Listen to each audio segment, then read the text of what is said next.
Hello friends, today we will learn about the struggle for independence in India. After the First World War, the Indians realized that the British wanted to keep them poor and backward. This forced the Indians to unite and fight for the freedom of their country. With the establishment of the Indian National Congress (INC), the country got a strong foothold to fight in unison.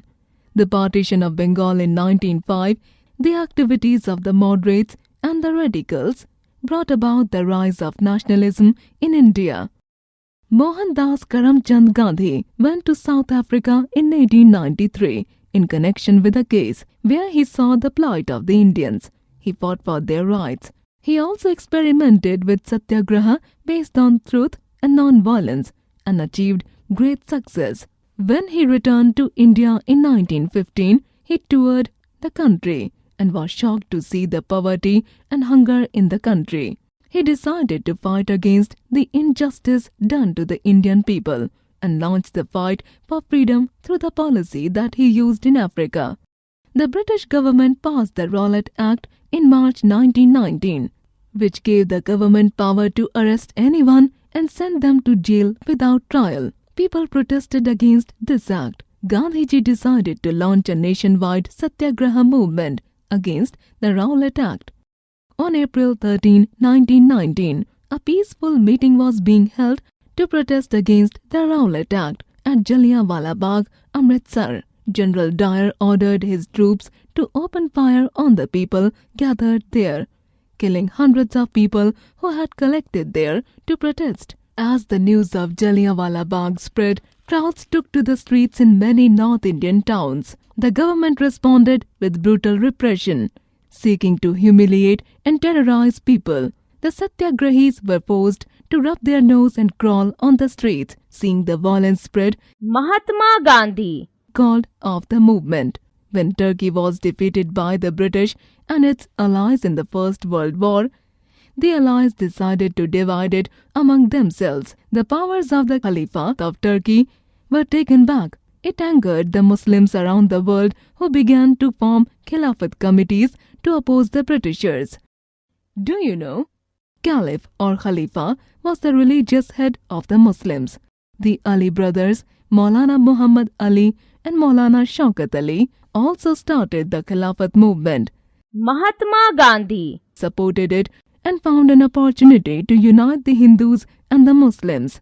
The Congress, under the leadership of Mahatma Gandhi, decided to start a non-cooperation movement in 1920. This was to be a non-violent movement. It was decided that no one would cooperate with the government. Students boycotted schools and colleges. Lawyers boycotted the law courts. Peasants refused to pay taxes and government servants left their jobs. The movement became violent in 1922. A police chowki was set on fire, killing 22 policemen by the satyagrahis at Chauri Chaura, Uttar Pradesh. When this news reached Mahatma Gandhi, he called off the movement. Like the revolutionaries who emerged during the Swadeshi movement, there were also some people who believed that freedom could be achieved only through violent methods. These were the revolutionaries Chandrasekhar Azad, Bhagat Singh, Rajguru, B.K. Dutt, Ashfaq Ullah Khan, Sukhdev, Ram Prasad Bismil and Jatin Das were among them. These revolutionaries sacrificed their lives for the motherland. We salute them. Do you know? The Banaras Hindu University and the Jamia Millia Islamia were founded at this time. The British government sent a commission to India in 1927 to study the effects of the Rowlatt Act. This was called the Simon Commission, which reached India in 1928. It was boycotted by the Congress as there was no Indian member in this commission, and there was also no hope from it. Sir John Simon, who was the head of the commission, was greeted with black flags and slogans, "Simon, go back." Do you know? Lala Lajpat Rai led the protest procession of Simon Commission at Lahore. He was injured in the lathi charge and later died on the injuries on November 17, 1928. The annual session of the Congress was held at Lahore in 1929. Pandit Jawaharlal Nehru was elected the president of the Congress and he demanded Purna Swaraj, complete independence. Two important decisions were taken at the session. 1. 26th January was to be celebrated as Independence Day every year. 2. The civil disobedience movement was to be launched in 1930. Mahatma Gandhi Started the civil disobedience movement with the famous Dandi March on March 12, 1930, from his Sabarmati ashram to Dandi with 78 followers. He reached Dandi, a small village on the seashore of Gujarat, on April 6th. There, he broke the salt law by making salt from the seawater. The British government had increased tax on salt, which was consumed even by the poorest of the poor. This was the beginning of the civil disobedience movement. Thousands of people defied the law and were taken as prisoners. In 1939, the Second World War began. The British government asked the Congress to cooperate with the government. The British government sent Sir Stafford Cripps to India for this, but his mission failed and the Congress decided not to cooperate with the government. The Indian National Congress decided to start the third mass movement, that is, Quit India movement, on August 8, 1942. Gandhiji gave the slogan of Do or Die. This movement continued till India got its independence in 1947. Subhash Chandra Bose was one of the main leaders of the Indian freedom movement. He was put under house arrest by the British but escaped to Kabul, from where he reached Italy, Germany and then to Japan. He organized the Indian National Army, INA, or Azad Hind Fauj, to fight against the British. He coined 3 slogans: Dilli Chalo, Give me blood, I'll give you freedom, Jai Hind. Finally, the British government decided to free India. India was divided into Pakistan and India.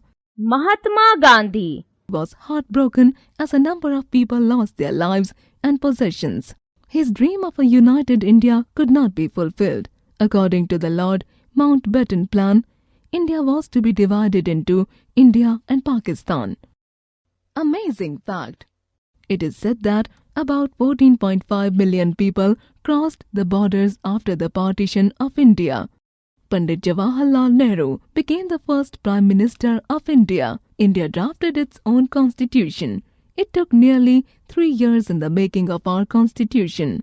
It was implemented on 26th January 1950. Thus, India became a republic on 26th January 1950. Dr. Rajendra Prasad became the first president of Free India. Let us summarize. Mahatma Gandhi actively participated and led 3 mass movements: Non-Cooperation Movement in 1920, Civil Disobedience Movement in 1930, Quit India Movement in 1942. In view of the Chauri Chaura incident 1922, the non-cooperation movement was called off.